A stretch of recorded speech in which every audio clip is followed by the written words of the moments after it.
கதைகள். சுடுகாட்டு பேய். ஒரு இரவு நேரம். சரியாய் 12 மணி.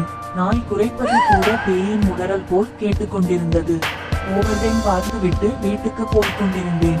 என் வீட்டுக்கு செல்ல ஒரு சுடுகாட்டை தாண்டித்தான் போக வேண்டும்.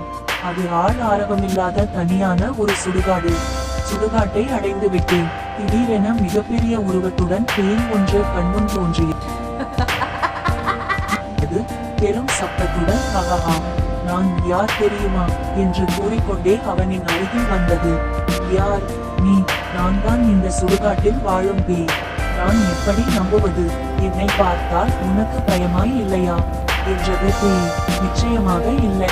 பேய் குழம்பி போய்விட்டது. ஆமாம், என்னை பார்த்தால் ஏன் உனக்கு பயமில்லை?